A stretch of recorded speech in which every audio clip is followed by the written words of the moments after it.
Oke, kita mulai ya. Ini bahas yang case 3. Langsung aja, ini problemnya. Ada pasien pria 30 tahun datang dengan kulitnya kemerahan dan bersisik ya. Di belakang, in his back arm. Di belakang lengannya mungkin maksudnya ya. Sejak 3 bulan belakangan ini ya. Awalnya kulit kemerahannya itu kecil dan ditutupi skuama tipis ya. Ini skuama bahasa Latinnya ya, sisik yang tipis. Terus kemudian dalam 3 bulan kemerahannya itu melebar dan skuamanya jadi lebih tebal ya.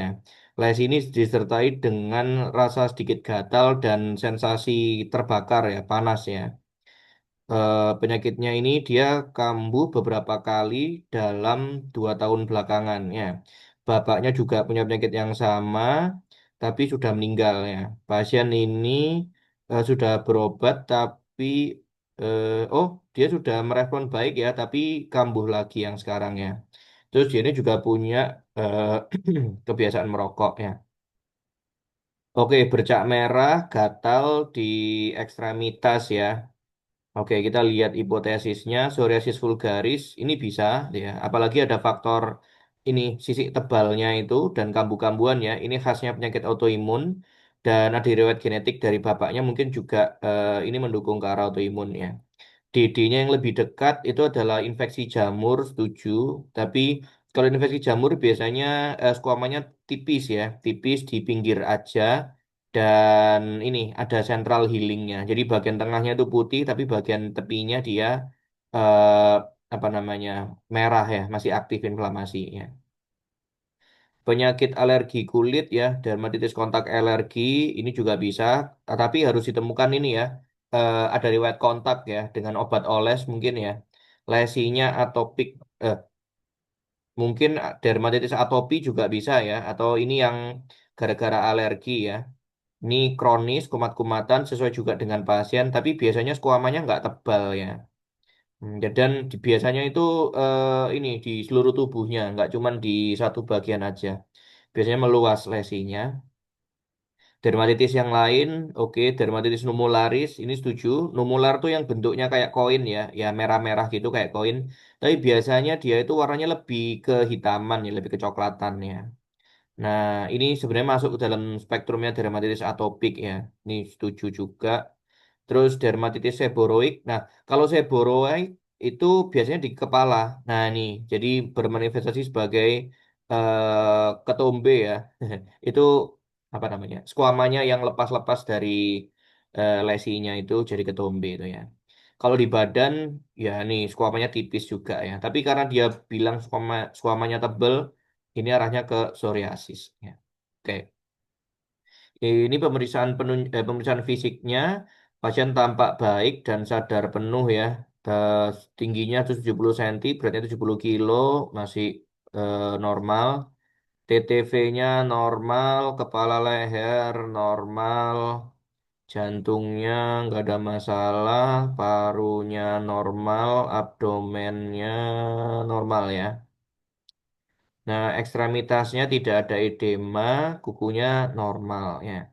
Ini pada bagian apa namanya status dermatologisnya ya, ini didapatkan di regio antebraki sisi flexor, ini sisi extensor, tidak apa-apa lah.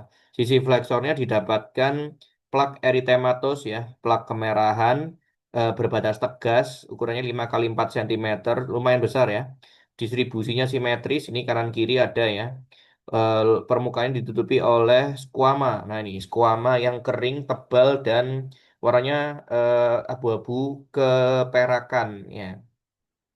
Selain itu ada juga papul ya, papul erythematus yang berskuama juga. Oke, jadi kalau yang mendatar, yang lebar ini namanya plak ya. Kalau papul itu yang bentol tinggi gitu ya. Bentol tinggi itu namanya papul. Oke. Terus pemeriksaan khasnya ini ada tanda Koepner-nya, ada Karsfleck sign-nya, dan ada Auspitz sign-nya. Ya udah ini cukup mengarahkan kita ya ke apa namanya psoriasis. Kirain hipotesisnya psoriasis bentuk yang lain ya, psoriasis gutata kayak gitu ya, bisa juga. Nah, bagaimana morfologi lesi kulit pada pasien ini? Nah, itu ada papul. Papul itu adalah lesi yang meninggi, jadi bisa diraba ya. Berbatas jelas, diameternya kurang dari 1 cm ya. Kalau lebih dari 1 cm namanya plak ya, atau ada yang nyebut nodul juga ya. Kalau kalau plak itu lebar tapi nggak tinggi deh. Kalau nodul itu tinggi gitu ya, kayak papul tapi tinggi.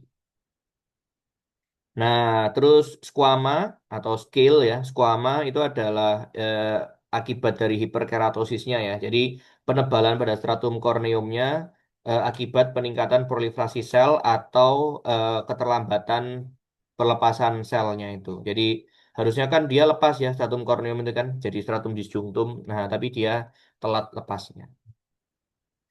How is the location of forearms anatomically? Yang disebut forearm atau apa namanya antebragi itu ya, antebragi itu berada di antara sendi siku dan sendi pergelangan tangan ya, nah elbow joint dan wrist joint itu ya.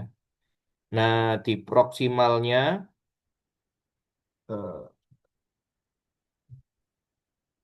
oh, sorry. Ini dia struktur yang ada di proksimalnya antebragi itu akan masuk melewati yang namanya fossa cubiti ya. Anatominya sudah kan ya fossa cubiti ya. Nah, bagaimana kompartemennya antebragi itu dibagi ya.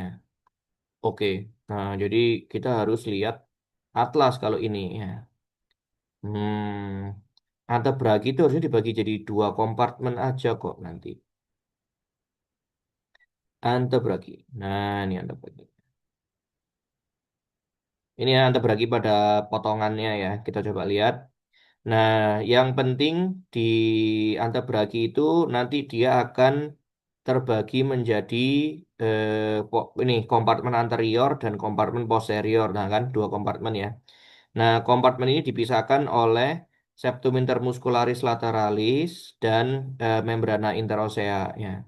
Terus nanti dia juga ada perlekatan fascia profundus ya di sepanjang margonya ulna. Oke, nah jadi kalau kamu lihat itu pemisahnya adalah ini yang pertama ini ya, ini adalah membrana interoseanya. Nah, itu pemisah antara penghubung antara radius dan ulna ya. Terus kamu lihat juga yang putih-putih ini ya, yang putih-putih mengitari ototnya itu adalah fascia profundus atau fascia antebragi ya. Nah, ini namanya antebrachial fascia. Nah, ini. Ini yang melekat ke ulna ya. Ini kan tulang ulnanya ya. Terus yang fascia ini nanti akan nekuk ke bawah ya, membentuk yang namanya septum intermuscularis ya. Ini harusnya. Nah, itu septum intermuscularis. Ada nggak tulisannya di sini? Intermuscular septum. Eh, nggak ada ya? Nggak ada tulisannya. Ya, pokoknya inilah ya. Yang lipatan ke dalamnya ini, yang kita sebut namanya septum intermuscularis lateralis. Harusnya nggak ke situ, tapi ke sana ya. Nah, itu lipatannya. Oke, nah itu pembatasnya 3 berarti ya. Satu intermuscularis lateralis, membrana interosea, sama perlekatannya fascia profundus ke tulang ulna. Ya. Nah, bagaimana apa saja otot-otot vaskularisasi dan inervasi dari kompartemen anterior dan posteriornya antebragi. Oke, jadi ini kita lihat aja ya. Nanti ototnya ada banyak sebenarnya di sini. Total ada 20 otot ya. Yang di kompartemen anterior itu harusnya 8, yang di kompartemen posterior nanti ada 12 ya. Nah, yang di kompartemen anterior itu kita sebut namanya kompartemen flexor ya, karena isinya adalah otot-otot flexor. Nanti ototnya kita bagi jadi 3 lapis kalau menurut TG-nya ini ya. Ada lapisan superficial, lapisan intermediate, sama lapisan profundus. Nah, ada di sini ya, dari sini, cuman nggak kebaca ya. Kita lihat aja. Nanti ototnya ada di, sorry, kejauhan. Di sini.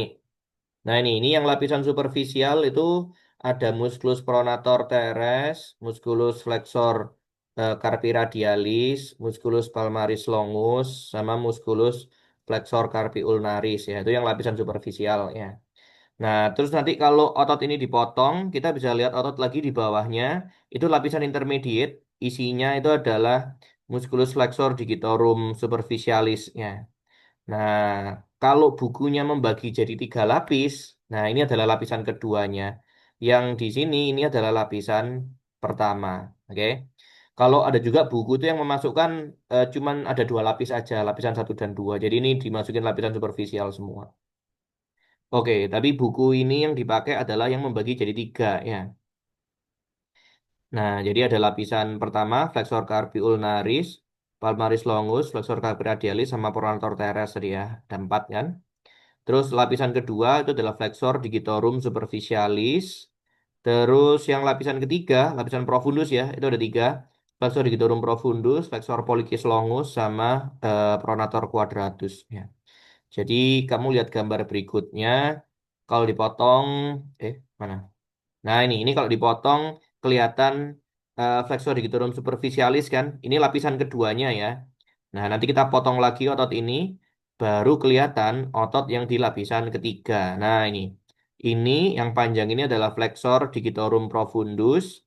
Terus yang kepotong ini adalah flexor pollicis longus. Sama yang satu mendatar ke sana itu adalah pronator quadratus. Ya. Oke, jadi ada tiga yang profundus ya. Betul kan? Total ada delapan ya. Nah, di bagian flexor ini nanti akan ada dua saraf yang terlibat ya.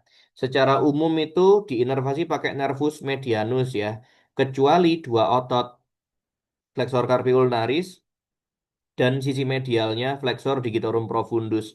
Itu diinervasi pakai nervus ulnaris ya.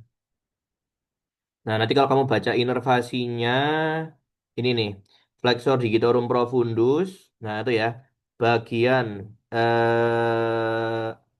medialnya itu oleh nervus ulnaris ya. Kalau bagian lateralnya itu oleh nervus medianus ya. Nah, terus yang satu lagi itu flexor carpi ulnaris. Mana flexor carpi ulnarisnya?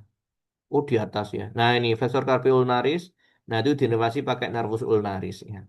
Kalau lain-lainnya itu medianus ya. Ini medianus, itu medianus.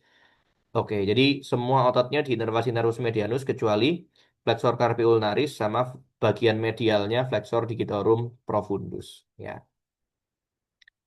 oke, bisa. Oh, yang posterior nggak disebutin. Oh, ada lagi ternyata di situ. Ya wis. Sekarang kita lihat arteri dan venanya ya. Arteri dan venanya itu nanti dapat dari cabangnya arteri brachialis. Nah, yaitu ada dua ya. Waduh. Alhamdulillah. Nah, nanti dia akan bercabang jadi dua. Ini arteri brachialis akan bercabang dua, namanya arteri radialis dan arteri ulnaris sesuai nama tulangnya. Ya. Inervasinya udah tahu kan tadi ya? Sebagian besar dari nervus medianus, sebagian kecil dari nervus ulnaris. Ini arterinya, nih ya, namanya arteri brachialis yang di atas. Nanti nyabang dua kan? Yang lateral tuh namanya arteri radialis, yang medial ini namanya arteri ulnaris. Udah sampai situ aja. Nanti cabang-cabang kecilnya ada banyak sebenarnya, tapi gak usah. Oke. Ada pertanyaan? Kompartemen anterior? Bisa ya? Isinya flexor sama pronator. Ya. Sekarang kita lihat otot-otot yang di kompartemen posterior ya. Otot yang di kompartemen posterior itu nanti ada 12 ya. Terbagi jadi dua lapis ini. Lapisan superficial dan lapisan profundus. Nah, ini nama-namanya ya. Oke, langsung aja kita lihat ototnya yang di bagian ini. Nah, ini urut-urutannya ya. Nanti kalau bisa sih lihatnya secara urut ya. Yang lapisan superficial itu yang pertama ada brachioradialis tuh ya. Terus ada extensor carpi radialis longus, ECRL ya. Extensor carpi radialis longus. Terus yang ini adalah ECRB, extensor carpi radialis brevis tuh ya. Nah, terus yang ini extensor digitorum. Extensor digitorum aja ya, nggak usah longus. Kalau yang longus itu di kaki ya, extensor digitorum longus. Ini extensor digitorum aja. Terus yang ini extensor digiti minimi ke kelingkingnya. Extensor carpi ulnaris sama musculus anconeus ya. Ada berapa tuh total? Satu, dua, tiga, empat, lima, enam, tujuh ya. Udah lengkap harusnya. Ada tujuh yang lapisan superficial. Tuaga, empat, enam, tujuh. Nah, pas kan? Ada tujuh ya. Nah, yang di lapisan profundus nanti ada lima harusnya. Satu, dua, tiga, empat, lima. Nah, betul. Nah, nanti akan kelihatan kalau ini extensor digitalumnya udah kita potong. Nah, lihat gambar yang ini nih. Jadi ada lima otot nanti di situ. Yang pertama ini namanya musculus supinator. Nah, terus ini adalah abductor pollicis longus, extensor pollicis brevis, sama yang satu lagi ini extensor pollicis longus. Jadi yang ke pollex tiga ya. Jadi yang tiga-tiga ini ke pollex semua tuh. Nah, mana satunya namanya? Abductor pollicis longus, extensor pollicis brevis, sama extensor pollicis longus. Mana sih petunjuknya? Oh ini, extensor pollicis longus. Nah, jadi urutannya itu extensor, sorry, abductor ya, abductor, extensor, extensor tuh ya. Nah, nanti longusnya selang-seling ya. Longus, brevis, longus tuh ya. Nah, abductor longus, extensor brevis, sama extensor longus. Semuanya ke pollex. Terus sisanya lagi ini ada musculus extensor digiti, extensor indikis. Oh ini. Nah, ini extensor indikis. Lihat tendonnya itu arahnya ke indeks. Nah, ke jari telunjuknya. Udah kan? Ada lima supinator, abductor longus, extensor brevis, extensor longus, extensor indikis. Ya udah, pas ada lima di lapisan profundus. Bisa? Kalau yang di bagian posterior ini semua dapat dari nervus radialis. Sus, gampang banget ya. Yang di posterior nervus radialis. Terus untuk arteri dan venanya, hmm, arteri dan venanya nggak disebutin di situ. Tapi nggak ada arteri besar di sini sih. Paling cabang-cabangnya dari arteri radialis ya. Nah ini kayak arteri interosseus posterior gini nih ya. Arteri interosseus recurrens itu adalah cabangnya arteri radialis. Nah kayak gini nih. Yang recurrens interossea itu ya arteri ulnaris ya, cabangnya arteri ulnaris ya. Oke. Oke. Sampai sini ada pertanyaan yang belum ngerti tentang otot-ototnya. Mas Dimas, berarti nanti ngejelasinnya gimana ya? Soalnya kan itu tabel. Apa kita mending nyebutin otot, fungsi, atau inervasi gimana ya enaknya Mas Dimas? Sebutin aja nanti Bingung. eh, ototnya yang di kompartemen anterior ya. Itu ada 8 kayak tadi itu. Sebutin aja flexor carpi radialis, palmaris longus, bla bla bla bla bla bla itu ya. Otot yang ada di bagian anterior ini fungsinya adalah untuk flexor dan pronator. Udah, fungsinya gitu aja. Inervasinya sebagian besar dari nervus medianus kecuali flexor carpi ulnaris sama flexor digitorum profundus oleh nervus ulnaris. Nah, gampang kan? Simpel kan? Nah, kalau yang di bagian posterior nanti ada 12 gitu kan, terdiri dari dua lapis tadi, semua diinervasi oleh nervus radialis, fungsinya adalah extensor dan supinator. Udah gitu aja. Gampang kan? Bisa? Bisa Mas Dimas, makasih. Hmm, oke. Kita lanjut sekarang ke klinisnya ya. Ini second session. Apa diagnosis akhirnya? Setuju nih psoriasis vulgaris ya. Apa itu psoriasis? Psoriasis ini adalah suatu penyakit inflamasi yang dimediasi secara imun yang sering kita temukan gitu ya. Nah itu. Jadi sebutin dulu ini adalah penyakit inflamasi autoimun yang sering kita temukan gitu ya. Ditandai dengan adanya inflamasi kulit, hiperplasi epidermis, dan peningkatan resiko adanya artritis ya. Nah, itu painful and destructive arthritis. Jadi sebenarnya yang kena nggak cuma kulitnya ya, tapi juga organ-organ lain, termasuk jantungnya ya. Oke, jelaskan tentang epidemiologinya psoriasis ya. P-nya nggak usah dibaca nih ya, psoriasis. Nah, prevalensinya itu universal ya. Jadi bisa terjadi di semua negara ya. Cuman prevalensinya itu beda-beda ya di masing-masing populasi ya. Di Amerika itu cuma 0,91%, di Norwegia 8,5%. Masa gara-gara dingin ya? Norwegia lebih dingin kan ya? Terus psoriasis ini kayaknya juga lebih sering terjadi pada pria daripada wanita ya. Ini agak unik ya. Biasanya kalau autoimun itu kebanyakan di wanita. Age of onsetnya bisa terjadi di usia berapapun ya, tapi jarang terjadi sebelum usia 10 tahun. Nah, jadi mulai remaja bisa kelihatan ya. Nah, ini 15 sampai 30 tahun kelihatannya. Faktornya ya biasanya adalah genetik ya, dengan adanya mutasi pada ini HLA. Nah, gen HLA-nya. Ya. Nah, epidemiologi genetiknya adalah multifaktorial. Jadi tidak terkait sama satu gen tertentu ya. Jadi poligenik plus ada faktor lingkungannya. Oke. Sebutkan pemicu atau faktor pemicu dari psoriasis ya. Faktor pemicunya bisa eksternal dan bisa sistemik ya. Faktor eksternal itu ini adanya cedera pada kulit ya. Ini yang kita temukan sebagai Koepner phenomenon ya atau isomorphic phenomenon ya. Jadi akan muncul tanda atau psoriasis di tempat yang banyak mengalami cedera tuh ya. Nah, tuh.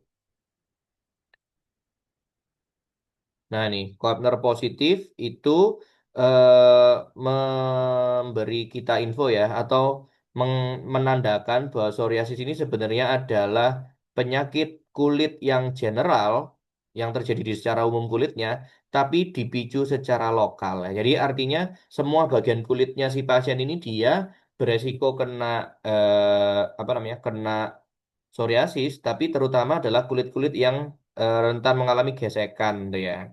Makanya dia kenanya di antebraki tadi itu. Ya. Nah, itu.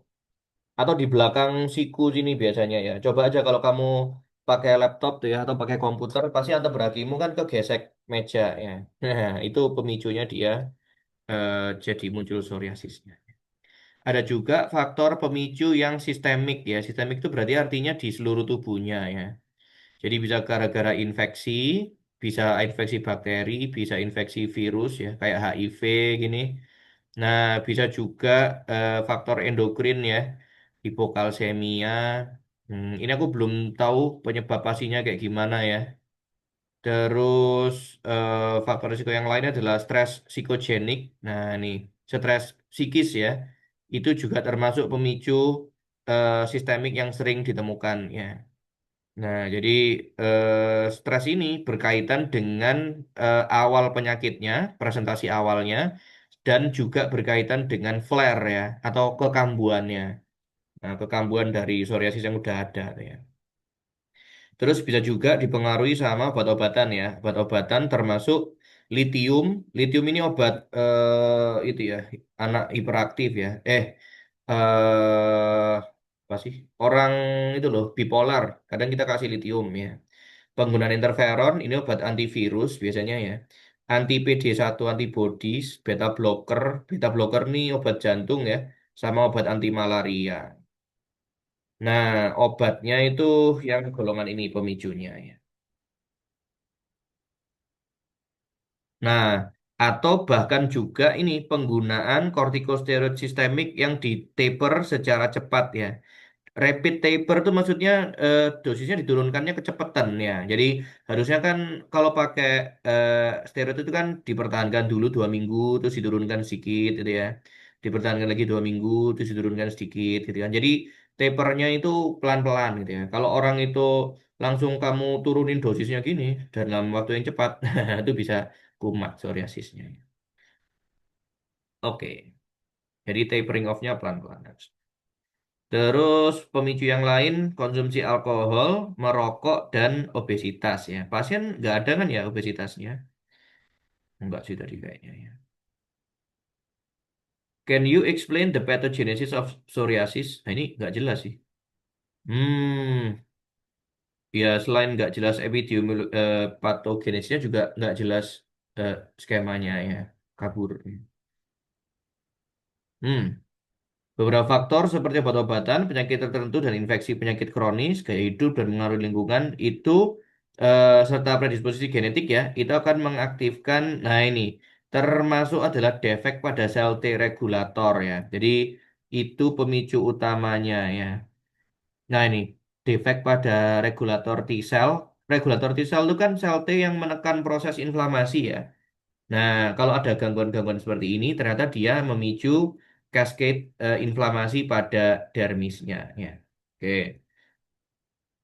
Nah, nanti ini ya, kaskade ini dimulai dengan migrasinya sel T, sel dendritik, dan makrofag dari epidermis menyebabkan proliferasi keratinosit dan pada akhirnya menyebabkan penebalan epidermis. Oke, jadi tadinya yang terpicu itu adalah dermisnya dulu ya, tapi nanti apa namanya sel-sel darah putih ini nanti akan masuk ke dalam epidermis dan menyebabkan terbentuknya papul dan plak tadi, serta terbentuknya turnover stratum corneum yang cepat. Maksudnya ini ya, pembelahan selnya di stratum corneum jadi lebih cepat gitu ya. Nah, sehingga ini akan menyebabkan terbentuknya skuama yang tebal dan warnanya keabu-abuan tadi itu ya. Nah, migrasi sel T ke dalam kulitnya tadi itu juga akan menyebabkan pelepasan sitokin proinflamasi, TNF-alfa, interleukin 8 ya. Nah, ini menyebabkan plak eritematosanya berbatas tegas ya. Nah, oh ini ceritanya tentang ini TNF-alfa dan interleukin 8 ya. Hmm. Oke. Nah, terus kalau terbentuk kantong vesikel intraepidermal yang berisi neutrofil, maka akan terbentuk pustul. Nah, nih, psoriasis pustulosa ya. Psoriasis pustulosa itu berarti ada nanahnya ya, karena yang bikin nanah itu kan neutrofil ya. Psoriasis pustulosa.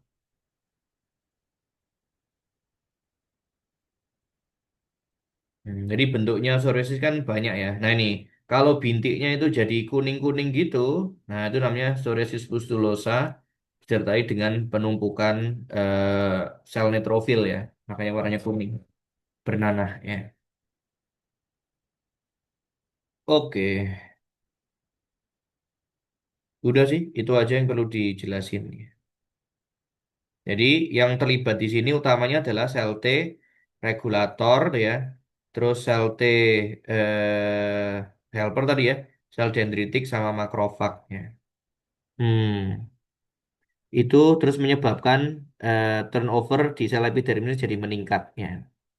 Nah, nanti bentuknya bisa macam-macam ya. Bisa pustulosa, bisa gutata. Gutata tuh yang kayak tetesan air ya. Bisa bikin plak, bisa erythroderma, tuh ya, kemerahan ya.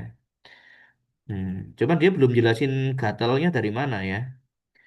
Gatelnya itu histamin biasanya yang terlibat di situ atau interleukin 8 ya, yang manggil sel mast.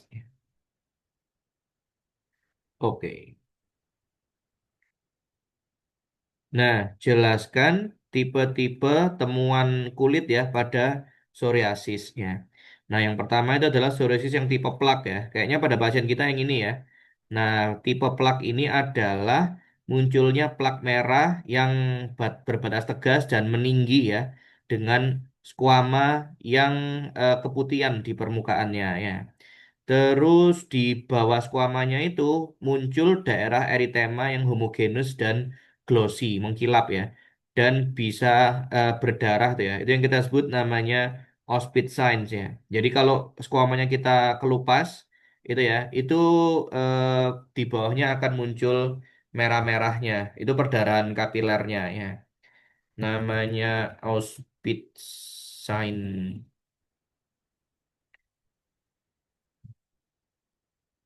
Nah ini kalau squamanya diangkat itu kelihatan bintik-bintik perdarahannya gitu. Nah, jadi bukan ngocor darahnya bukan ya. Ini di bawah epidermis kan perdarahannya. Jadi dia itu belum keluar ngocor keluar ya. Nah, itu namanya Auspitz signs ya.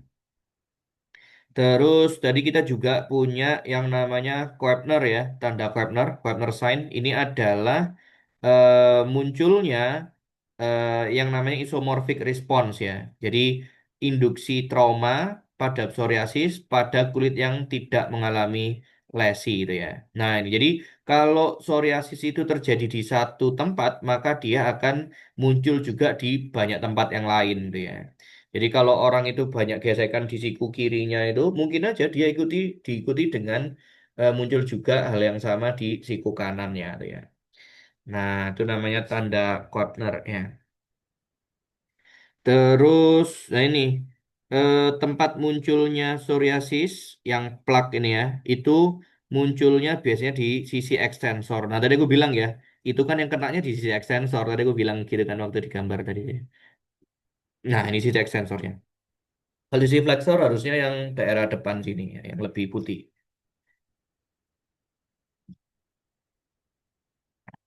Oke. Terus, nah ini terutama di sekitar siku, di sekitar lutut ya, di sepanjang scalp, apa namanya di ini ya, di batasnya rambut ini. Nah, itu ya, perbatasan ujung rambut itu. Di lumbosakral bagian bawah, di bokong, dan bisa juga di genitalia ya. Nah, predileksi yang lain termasuk di umbilikus dan intergluteal cleft ya. Tahu intergluteal cleft ya? Itu cekungan antara bokong kanan sama bokong kiri itu loh. Itu namanya intergluteal cleft ya. Ya bayangin kalau psoriasis di situ ya gatel ya bokongnya. Kasihan ya. Nah, terus ada juga yang psoriasis gutata. Gutata itu dari eh, bahasa Latin guta ya, atau tetesan ya, meaning a drop ya. Nah, itu bahasa latinnya guta. Jadi khasnya itu adalah bentuknya kayak tetesan air ya. Jadi ini di tempat-tempat yang jarang mengalami gesekan justru ya, di trunkus bagian atas dan di ekstremitas bagian proksimal ya. Nah, biasanya sih gara-gara disertai juga sama ini infeksi Streptococcus pada tenggorokan ya, yang mendahului eh, flare dari psoriasis gutatanya. Psoriasis gutata. Nah, jadi bentuknya kayak bintik-bintik tetesan air. Nah, kayak gini nih. Jadi bukan plak ya, tapi mirip vesicle gitu ya. Atau kayak papul-papul gitu ya. Oke. Terus yang berikutnya itu adalah yang small plak ya. Small plak ini mirip sama yang eh, plak tadi yang A ya. Mirip sama psoriasis gutata juga, tapi bisa dibedakan dengan onsetnya di pasien lebih tua biasanya ya. Dan secara umum dia kronik ya. Nah, lesinya lebih besar juga daripada yang psoriasis gutata. Nah, terus ada juga yang inverse psoriasis. Nah, inverse psoriasis itu psoriasis yang justru muncul di tempat-tempat lipatan kulit ya. Seperti aksila, genitocrural region, lipatan apa namanya lipatan selangkangan tuh ya dan di leher ya padahal tempat-tempat ini kan jarang mengalami gesekan ya.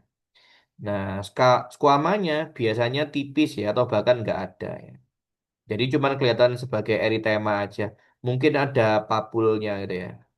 Nah, itu namanya inverse psoriasis, psoriasis inversa. Nah, kayak gini nih, ini di lipatan ketiak ya. Atau ini di lipatan payudara ya. Nanti kita kira itu kandida ya, mirip mirip kandidiasis kan kalau di bawah payudara atau di ketiak gitu ya. Dan sama-sama gatel lagi. Atau yang ini di daerah selangkangan ya, lipat paha itu ya. Nah, ada juga nanti psoriasis yang erythrodermic. Erythrodermic ini berarti eh, apa namanya berupa erythroderma, kemerahan di seluruh bagian kulitnya ya, termasuk di muka, di tangan, di kaki, di kuku, pokoknya secara luas lah itu ya. Itu namanya erythroderma ya. Nah, tanda khasnya itu justru bukan skuamanya, tapi adalah eritemanya. Nah ini, eritema is the most prominent features ya. Dan skuamanya itu beda dibandingkan psoriasis yang lain ya. Jadi bukannya tebel ya, tapi skuamanya itu superficial aja, tipis-tipis aja ya. Mirip sama apa namanya? Mirip sama tinea ya. Psoriasis apa tadi? Erythrodermic. Erythrodermic psoriasis. Nah, kayak gini, mirip pasien erythroderma ya. Erythroderma itu erupsi obat kan ya, kayak gini. Jadi secara luas ya kenanya ya. Nah, kayak gini. Oke. Terus bisa juga ya. Nah nih, gara-gara pasiennya itu erythroderma kan pembuluh darahnya melebar semua ya, vasodilatasi kan, maka dia akan kehilangan panas tubuhnya lebih cepat sehingga dia mengalami hipotermia. Sehingga badannya pasien untuk mengatasi hipotermianya itu akan shiver ya, akan merinding ya, akan bergidik itu untuk bikin panas badannya ya. Nah, biasanya akan melungker gitu pasiennya ya, karena kedinginan ya. Terus kulitnya tadi itu bisa juga me, ini ya mengalami hiperhidrotik ya, hiperhidrosis keringetan ya, gara-gara salurannya nggak bisa keluar tuh, saluran keringatnya nggak bisa keluar gara-gara ketutup pakai stratum corneumnya tadi itu, sehingga harus di hati-hati ya, hati-hati dengan hipertermia pada pasien yang di apa namanya di iklim yang panas kayak di Indonesia. Ya. Nah, terus berikutnya psoriasis pustulosa ya. Kalau yang pustulosa ini yang ada pustulnya tadi tuh, yang ada nanahnya kuning-kuning tadi tuh ya. Ini pembahasannya yang apa namanya, pembagiannya yang lebih spesifik ya. Generalized pustular psoriasis, exanthematic pustular psoriasis, dan seterusnya. Ini kayaknya nggak usah lah. Yang penting sebutin aja tuh psoriasis pustulosa. Nah, jelaskan bagaimana menilai keparahan psoriasis ya. Nah, keparahan psoriasisnya itu kita tentukan berdasarkan eritema, gitu ya, eritema, indurasi dan squamanya ya. Jadi dia nggak pakai percentage of body surface ya. Nah, jadi nggak bisa pakai yang luas luka bakar itu ya. Tapi ada penilaiannya sendiri yang namanya Psoriasis Area and Severity Index PASI itu ya. Nah, ini PASI. Nah, PASI itu nanti akan mengukur daerah empat daerah anatomis ya, kepala, ekstremitas atas, trunkus, dan ekstremitas bawah ya. Nah, ini gradingnya ya. Nih, jadi ditentukan berdasarkan eritemanya, ada indurasinya atau tidak, ada scaling atau tidak, squamanya ya. Terus total skornya berapa ya. Nah, itu yang nanti kita temukan sebagai total PASI. Jadi total psoriasis severity index-nya. Jadi emang di sini ditulis ya, ditulis cumbersome, ngerepotkan ya. Sebenarnya nggak usah diukur berapa, nggak rutin kita ukur ya berapa luas areanya yang kena psoriasis. Jadi pengukuran ini itu sebenarnya dipakai untuk clinical trials ya. Jadi untuk uji klinis. Kalau kamu mau jadi peneliti, lah kamu ngitung itu. Kalau kamu jadi klinisi aja, apa namanya, dokter yang ngobatin pasien, nggak pakai penelitian, ya nggak usah diukur biasanya. Oke, jelaskan temuan klinis pada psoriasis selain di kulitnya ya. Bisa ada perubahan di kuku ya. Apa yang khas ya di perubahan kukunya? Proximal matrix, intermediate matrix, distal matrix, nail plate-nya. Oh ini, nail plate-nya terutama ya, itu akan kropos ya dan gampang patah ya. Nah, itu. Terus bisa juga di hiponychium. Hiponychium itu ini ya, pangkal kukunya itu kan. Itu ada subungual hiperkeratosis atau onycholisis ya, pecah kukunya ya. Nah, bisa juga dia melibatkan rambut dan kelenjar sebasea ya. Alopecia jarang sih ya. Alopecia jarang. Nah, tapi bisa juga ditemukan ya. Alopecia bisa ditemukan. Terus kelainan lain pada kepala apa? Fewer visible hairs than adjacent uninvolved normal skin without loss of hair shaft. Suggested that this might be related to sebaceous gland atrophy. Oh, ini ya, bisa menyebabkan sebaceous gland atrophy. Jadi hilangnya kelenjar sebasea. Jadi kulit kepala jadi kering ya. Oke. Terus geographic tongue ini glossitis ya, nama latinnya ya. Jadi glossitis itu inflamasi di lidah. Lidah itu glossus kan bahasa Yunaninya ya. Jadi geo geographic tongue.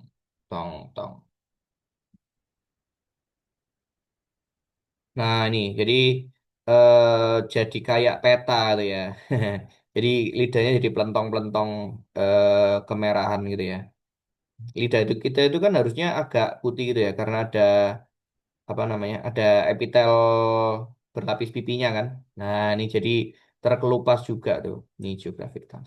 Tapi ini bukan penanda khas ya buat psoriasis ya karena banyak kelainan inflamasi yang lain juga memberikan gambaran geographic tongue kayak gini. Nah, sebenarnya geographic tongue ini muncul gara-gara kerusakan pada papila filiformisnya. Jadi rontok tuh papilanya. Jadi kayak lebih halus tuh ya, kemerahan tuh ya kan. Harusnya kalau ada papilanya kan jadi putih-putih gitu. Terus kayaknya sih diduga ini adalah psoriasis yang melibatkan mulut ya. Nah, karena apa? Karena setelah diambil sekian histopatologinya, dia menunjukkan gambaran yang mirip psoriasis ya. Ada akantosisnya, ada penebalan pada reterigisnya, ada parakeratosis, dan ada infiltrat neutrofilnya. Nah, jadi bisa juga terjadi di lidah. Jadi di mana aja tadi? Di kuku, di kulit kepala, dan kelenjar minyaknya kepala ya, sama geographic tongue, lidahnya. Nah, jelaskan tentang psoriatic arthritis. Kalau arthritis berarti ini inflamasi di sendinya ya. Jadi inflamasi di sendi ini bisa terjadi pada 5-30% pasien dengan cutaneous psoriasis. Ya. Nah, pasien ini apa namanya? Yang mengalami psoriatic arthritis itu lebih sering terjadi pada pasien yang mengalami severe psoriasis. Kalau psoriasisnya parah, dia berpeluang kena arthritis, ya, psoriatic arthritis. Faktor resikonya apa aja nih? Oh ini ya, initial presentation at an early age. Jadi usia psoriasis pertama kali dia muda tuh ya. Terus polyarticular melibatkan banyak sendi ya. Ada genetic predisposition dan tanda radiografik apa namanya? Yang langsung kelihatan di awal penyakitnya. Ya itu. Hmm. Jadi biasanya kenanya di kulit dulu baru di sendi ya. Cuman kalau kelainan di kulitnya berat bisa juga melibatkan sendinya ya. Nah, sendinya yang sering terlibat ini adalah di distal interphalangeal joint ya. Jadi sendinya jari yang distal ini namanya DIP kan, distal interphalangeal joint. Kalau yang proksimal ini PIP ya, proximal interphalangeal joint. Nah, selain di sendi dia juga bisa kena tendonitis, ini inflamasi di tendon, terus inflamasi di tulang ya, enthesitis, dan apa namanya, pembengkakan di kuku, di jari-jari, daktilitis ya. Tapi ini jarang ya.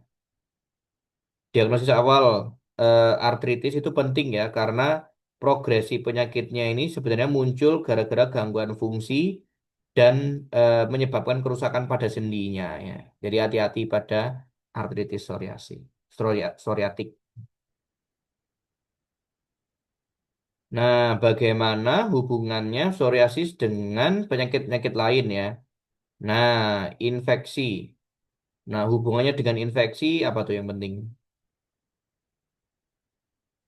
Oh, ini ya. Jadi, meskipun ada inflamasi di kulitnya, psoriasis ini jarang mengalami infeksi bakteri sekunder ya. Impetiginase itu maksudnya disertai impetigo, disertai infeksi bakteri. Ya. Hmm, Cuman efek lainnya adalah apa? Ini peningkatan prevalensi onikomikosis. Oniko itu kan kuku ya. Mikosis itu berarti jamur. Jadi jamur di kuku ya.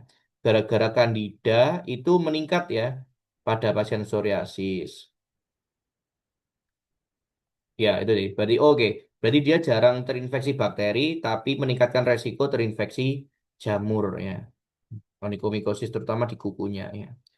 Bagaimana dengan kanker ya? Pasien dengan psoriasis mungkin punya incidence rate yang lebih tinggi ya terhadap semua keganasan ya dibandingkan populasi umum. Jadi dia meningkatkan resiko kena kanker meskipun cuma slightly higher ya, sedikit lebih tinggi aja. Terus bagaimana hubungannya psoriasis dengan penyakit internal, penyakit organ dalam ya? Nah, ini penyakit kardiovaskuler ya, ini penting termasuk infark miokard, kerusakan otot jantung ya, peripheral artery disease, masalah arteri perifer, CVA, stroke ya. Itu lebih sering terjadi pada pasien dengan severe psoriasis ya. Kayaknya autoimunnya ini ya nyebar ke organ-organ lain juga ya. Nah, kondisi ini menyebabkan peningkatan infark miokard 3,5 sampai 4,5 tahun lebih muda ya. Dan lebih cepat meninggalnya 3,5 sampai 4,5 tahun penurunan harapan hidupnya dibandingkan orang yang nggak psoriasis maksudnya. Nah, adanya penyakit kardiovaskuler bisa berdampak signifikan ya terhadap psoriasis, tapi tidak sebaliknya ya. Intestinal inflammation can increase the risk. It is mentioned that the presence of cardiovascular disease can have a significant causal effect on psoriasis, but not vice versa. Oh, berarti adanya penyakit kardiovaskuler itu bisa menunjuk, bisa membuat efek kausal terhadap psoriasis. Jadi meningkatkan resiko kena psoriasis maksudnya ya, tapi tidak sebaliknya. Oke. Jadi inflamasi sistemik yang menyebabkan penyakit kardiovaskuler itu ternyata bisa meningkatkan resiko psoriasis ya. Jadi penyakit kardiovaskuler itu bisa meningkatkan resiko psoriasis ya. Tapi psoriasis ini tidak meningkatkan resiko penyakit kardiovaskuler ya. Nah, ini iya, tapi sebaliknya tidak. Oke. Pada pasien dengan psoriatic arthritis, CRP, kadar CRP-nya ya, itu dilaporkan meningkat ya. Nah, peningkatan CRP itu menggambarkan peningkatan resiko munculnya penyakit kardiovaskular. Oke, setuju. Karena CRP ini penanda inflamasi kan ya. Selain itu, dia juga menginduksi dislipidemia. Nah, terutama TNF-nya ya. TNF dan interleukin 6-nya itu menyebabkan dislipidemia. Padahal dislipidemia itu adalah faktor risiko terjadi penyakit kardiovaskular, gitu kan. Nah, pemberian metotextrat yang berkepanjangan ya, itu juga beresiko mengalami kerusakan hepar ya pada pasien dengan psoriasis. Oke, betul. Nah, tuh. Jadi obatnya nanti salah satunya kan pakai MTX ya, pakai methotrexate kan. Nah, ini dia ternyata bisa merusak heparnya. Kalau tesisku kemarin methotrexate itu ternyata kemungkinan merusak jantungnya juga ya. Jadi eh, bikin resiko kerusakan jantung juga meningkat. Hmm. Kok sampai sejauh itu ya belajarnya untuk anak S1? Ada pertanyaan mungkin untuk IDG ini? Silakan. Ngerti ya? Oke, kalau udah ngerti berikutnya. Nggak perlu dengerin dua kali mas kayaknya. Oh iya. Nah, berikutnya jelaskan bagaimana cara mendiagnosis psoriasis tuh ya. Diagnosis psoriasis itu biasanya berdasarkan ini aja fitur klinis, nggak perlu pemeriksaan penunjang yang aneh-aneh biasanya ya. Cuman pada beberapa kasus tertentu ya, dengan anamnesis dan pemeriksaan yang tidak diagnostik, yang tidak bisa menyimpulkan, kita perlu melakukan biopsi gitu ya. Nah, jadi biopsi biopsi diindikasikan untuk menetapkan diagnosis yang tepat. Oke. Jadi kalau dari anamnesis dan pemeriksaan fisiknya aja kita bisa membedakan kan itu psoriasis gutata atau erythroderma atau plak yang kronik gitu ya. Nah, itu. Nah, bagaimana deskripsi morfologinya psoriasis? Nah, ini deskripsi makroskopik dan deskripsi mikroskopik harusnya ya. Nggak ada gambarnya nih. Ya, nggak ada gambarnya. Oke, kita lihat dulu deskripsi makroskopiknya. Pada orang yang berkulit cerah ya, eh, tipe lesinya itu berbatas jelas ya, dengan warnanya pink sampai salmon ya. Salmon tuh keorenan gitu kan ya, pink sampai salmon keorenan, berbentuk plak ya, ditutupi oleh squama yang squama kendor yang nempel di atasnya. Nah, pada orang dengan yang berkulit lebih gelap ya, plaknya itu bisa berwarna salmon, keorenan tadi itu, sampai hiperpigmentasi ya, dan memberikan squama yang warnanya abu-abu. Oke. Mungkin yang di Indonesia kebanyakan ini ya, yang sawo matang ya. Soalnya kalau di Eropa mungkin kebanyakan yang light skin itu tadi. Nah, terus si pasien ini juga mengalami akantosis atau penebalan epidermis ya, dengan adanya downward elongation of the rete-ridges. Jadi rete-ridgesnya itu akan memanjang ya, dan ini akan memberikan gambaran test tubes in a rack. Jadi gerombolan apa tabung reaksi di raknya nih. Psoriasis vulgaris histopatology.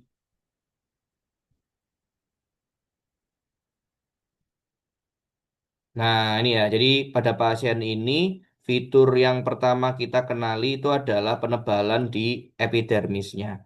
Jadi hati-hati jangan kebalik ya untuk menyebut istilahnya. Kalau penebalan epidermisnya itu namanya adalah akantosis ya. Nah, ini epidermisnya menebalkan secara umum ya.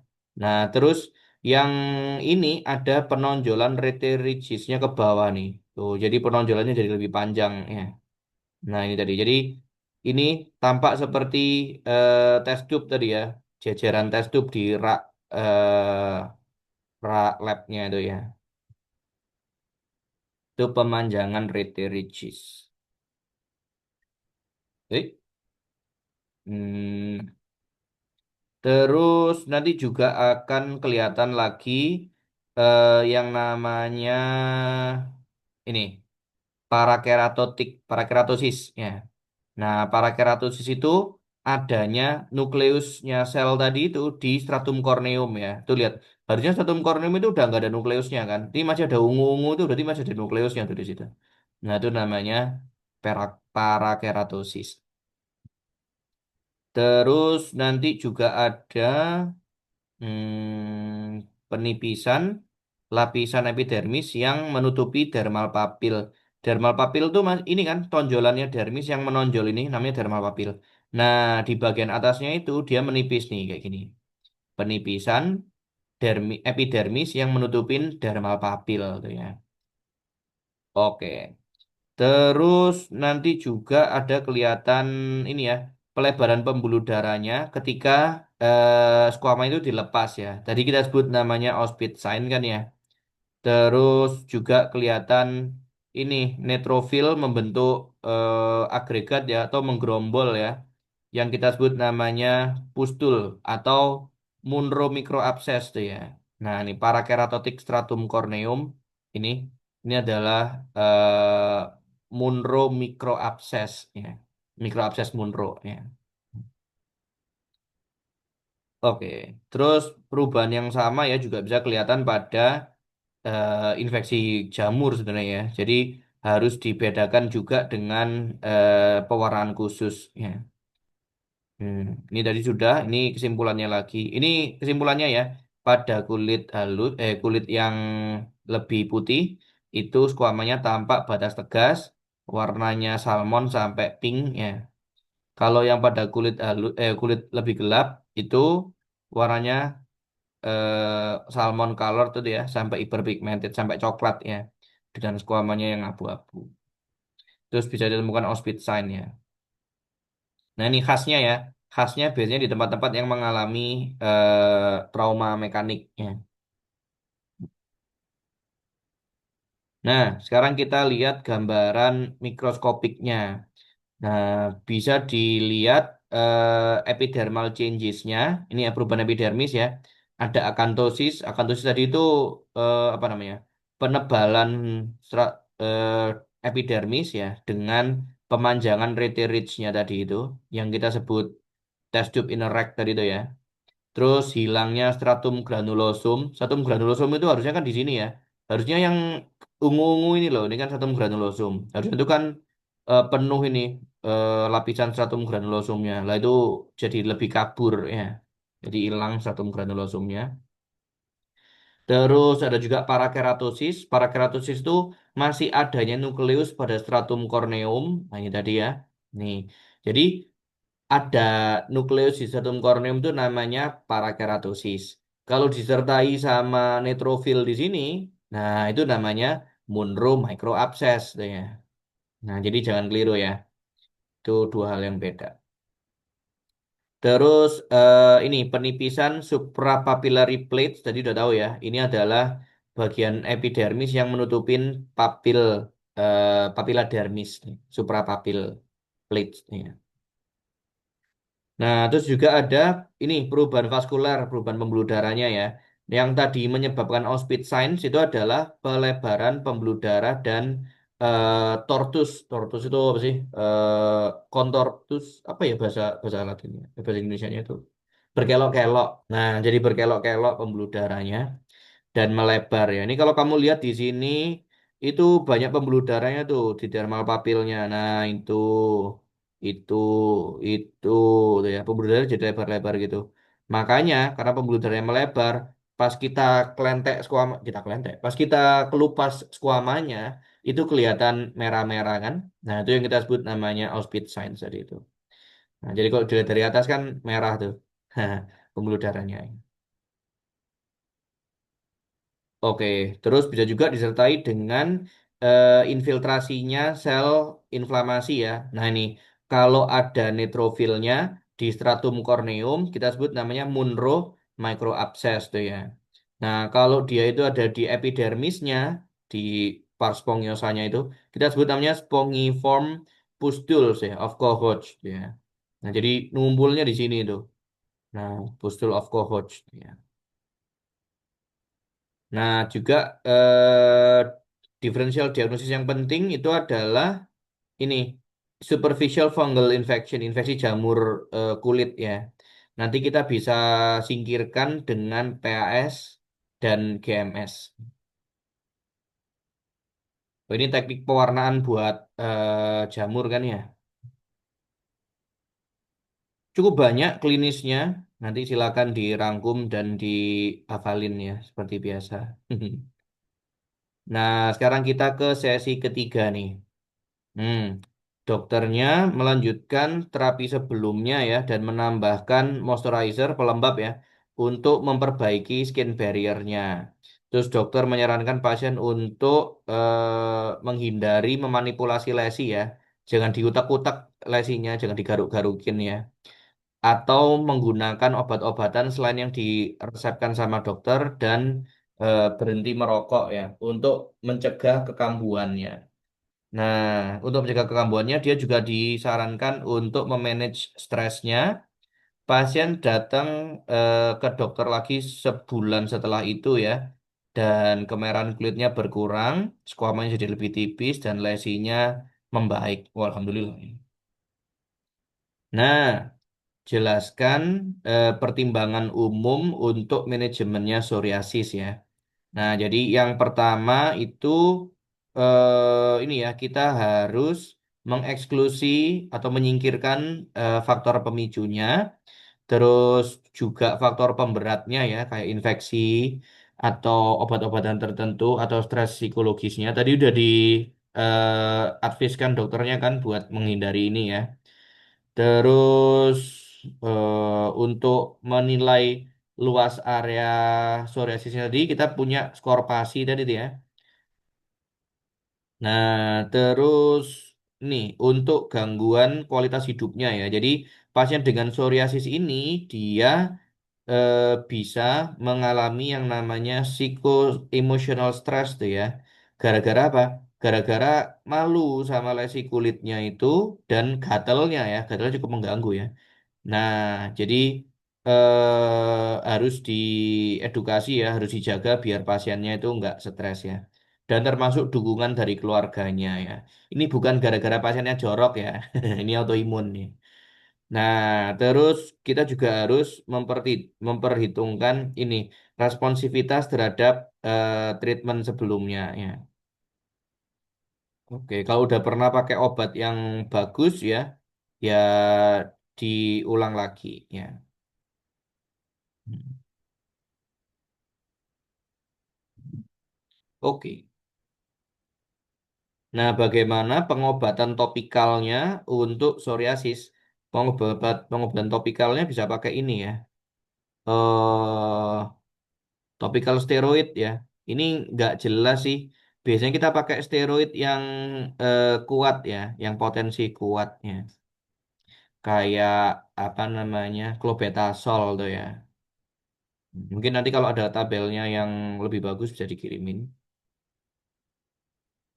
Terus bagaimana peran topikal steroid pada manajemennya psoriasis ya. Nah ini sorry, kortikosteroid topikal itu adalah obat utama ya dalam treatmentnya psoriasis ya. Jadi mereka ini adalah terapi lini pertama untuk psoriasis yang ringan sampai yang sedang ya. Nah, kortikosteroid itu bisa macam-macam veikulumnya atau bahan pembawanya ya.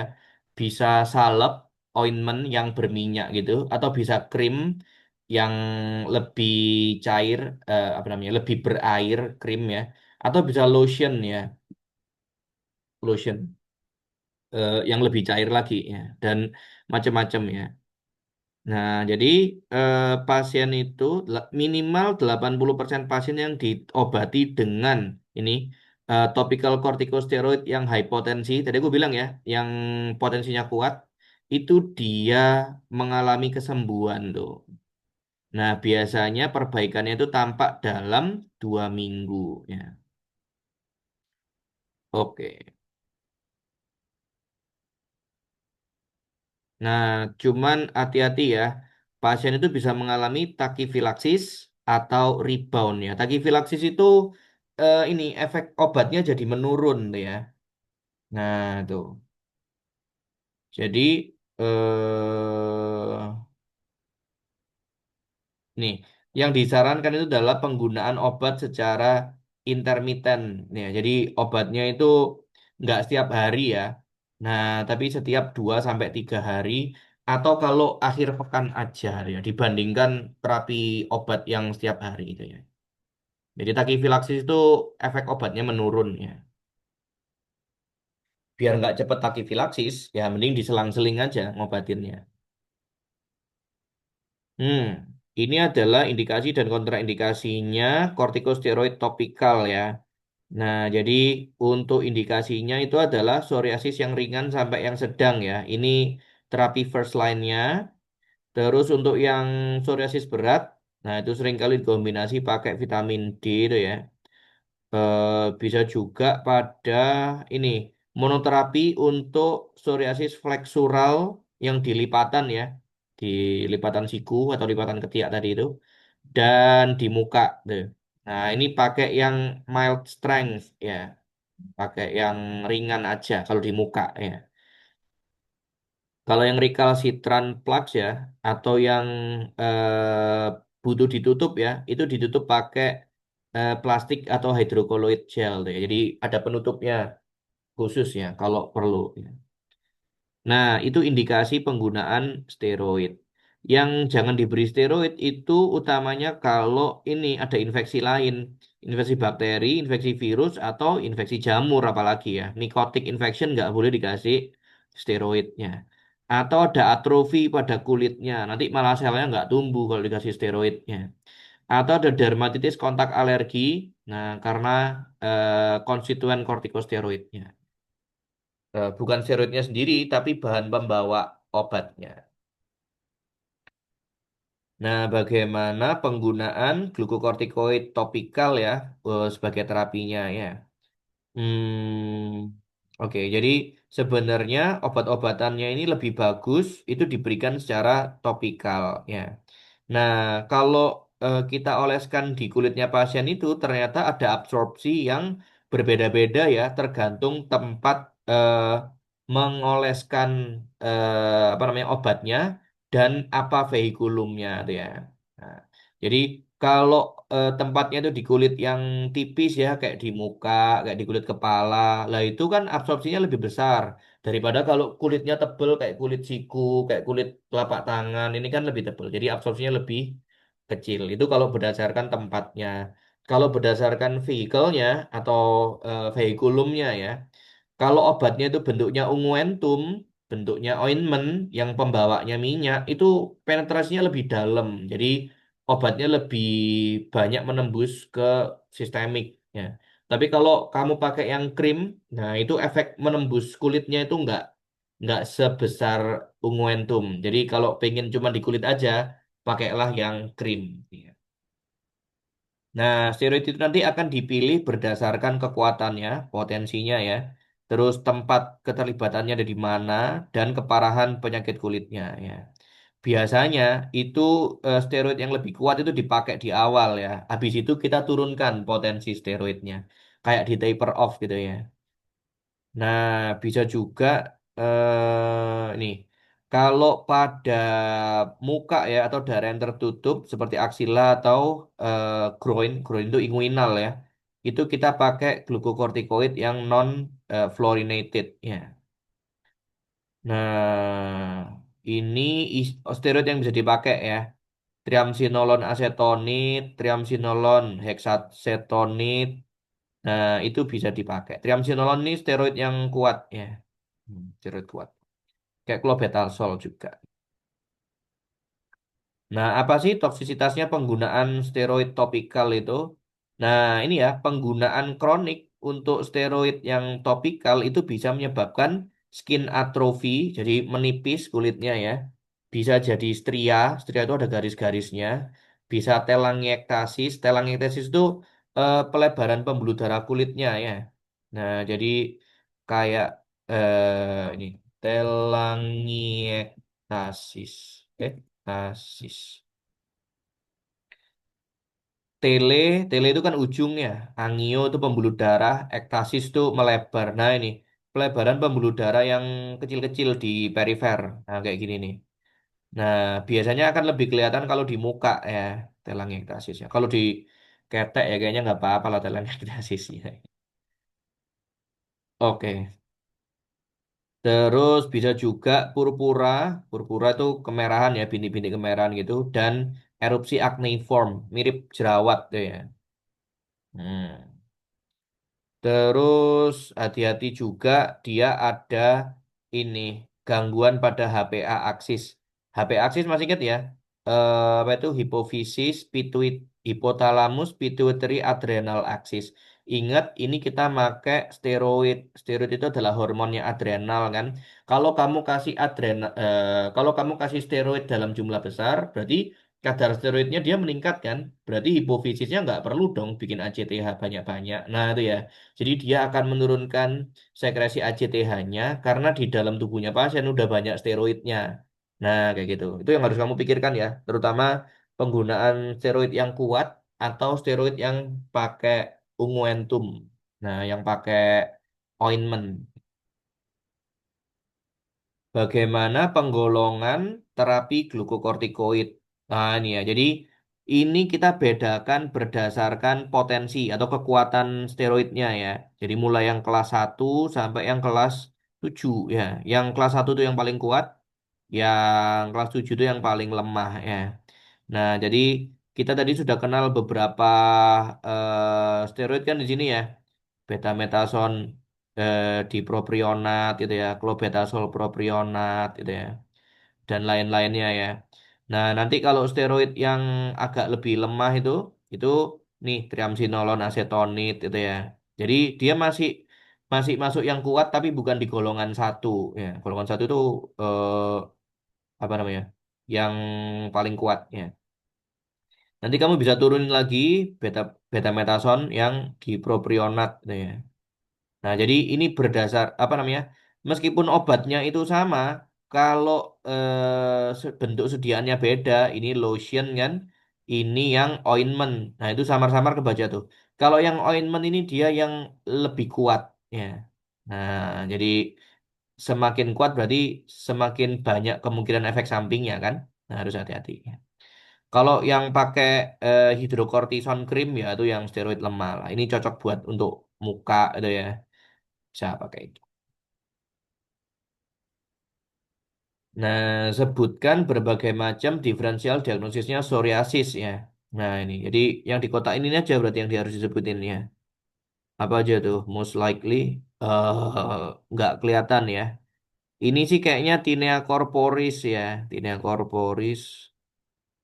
Cutaneous T-cell lymphoma. Oh ini CTCU. Nah, ini juga bisa. Jadi harus hati-hati. Bisa juga limfoma itu mirip sama psoriasis ya. Kemarin kita sudah bahas waktu di blog HI ya. Ada bentuknya limfoma dari limfosit T yang mirip penyakit kulit Sézary syndrome itu kan ya. Ya nanti di apa namanya? Disebutin aja. Ya.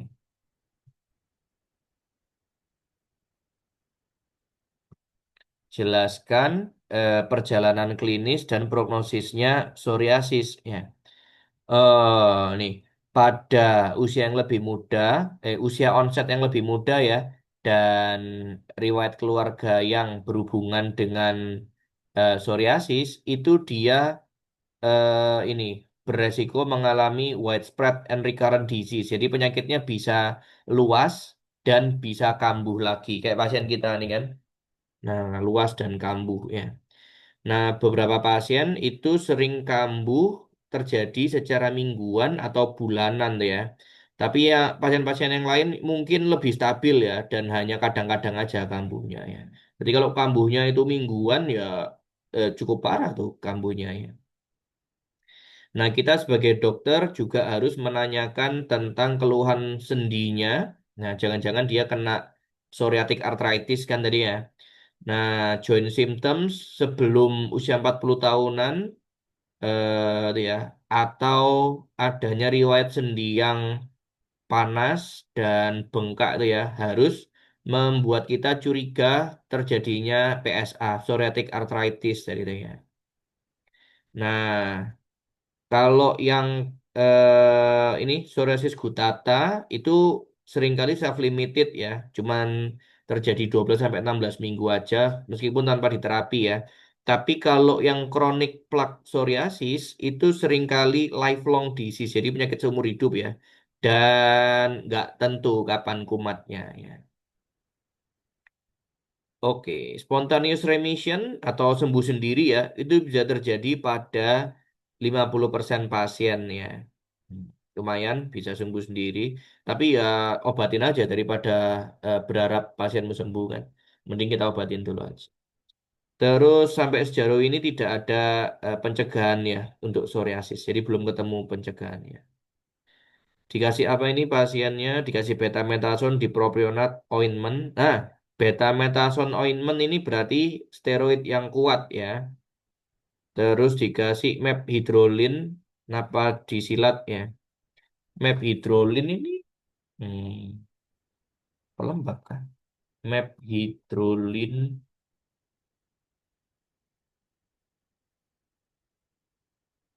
Oh, ini ya anti alergi, anti histaminnya ya. Methadone mechanism of action.